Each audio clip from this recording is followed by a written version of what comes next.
It was my grandpa, my mother's father, and back in the day, he was really small, so he just did local moves.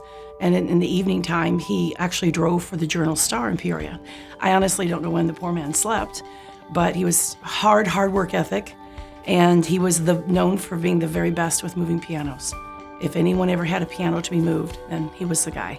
When I got the business, I got it from my wife's grandfather. He's the guy that taught me the moving business, and moving furniture I found to be very easy to do, even though everybody whines and talks about how heavy it is and stuff, but I didn't find it that way, and so that's what I always focused on. I'm pretty anal about trying to be the best, and when I did moves, my nickname, I tell the people, my nickname's Hallmark. They cared enough to send the very best.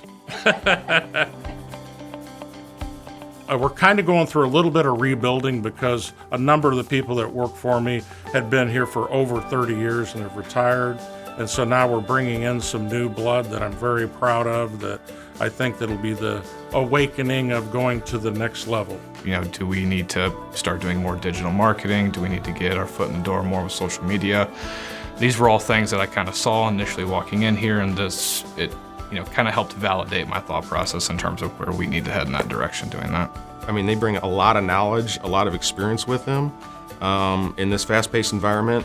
Being able to learn from them and being out on the job site with them, that's what excites me. I don't want to sit behind a desk all the time. I want to actually be out there with them and helping people and learning from them. So that's very exciting. My parents are Russ and Joy Adams, so I have worked off and on since I was 16. Will my kids get involved? I'm not sure, but I would like some of them to. I have 6 kids, so I think that there's a chance that we'll at least get one who would be interested. We're moving along to, another generation. Our kids now are grown and they're all married. We have 13 grandchildren and we have more families still working the business. We're very proud of that. I'd love to bring my kids on board one of these days. I've got a son who's gonna be 3 now.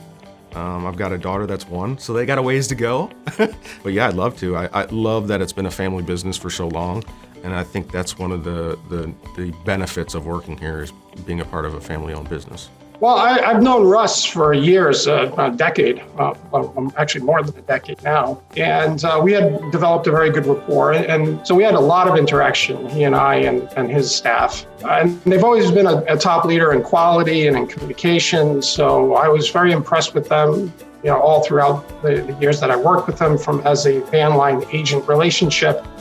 And so I always had a very positive feeling about that agency. And when I came to work with them, it was almost kind of like hardly a transition. I knew everybody. I knew everybody pretty well. I knew how it operated. And I've known Russ for so long, it was like working for an old friend. It's interesting work. It always keeps you busy. And there's always something new that comes along. So it keeps you on your toes. And it's been a lot of fun. Being Agent of the Year is just a reminder of all the hard work that we put in, more than anything. I use it as a guide to kind of see where we were that last year so we can grow, do better that next year, whatever it may be. It's just, I use it as a measuring tool more than anything. It means a lot to everybody, but it's a team effort. It's just no one person did it. Become an Agent of the Year or Agent of the Month, it's just a work ethic of the company, So, if somebody wants to become Agent of the Month or Agent of the Year, hard to say what you could do to become that. It's just the drivers that have a job that's going over and another crew comes back and they'll go over and help bail them out to get their job done. And, everybody works together. It's not like everybody's just in it for themselves. I like the fact that I believe that since Wheaton has taken over the Arpin name, I think they've done even a better job that they note what people do. And so I do like that because I'm very competitive. And so I like that they're staged that whoever does the best job, they try to recognize. And that's a big deal to me. Everyone wants to be appreciated and acknowledged. And it's just a wonderful feeling. Been treated awesome. So we're very pleased and proud as can be. And we appreciate it.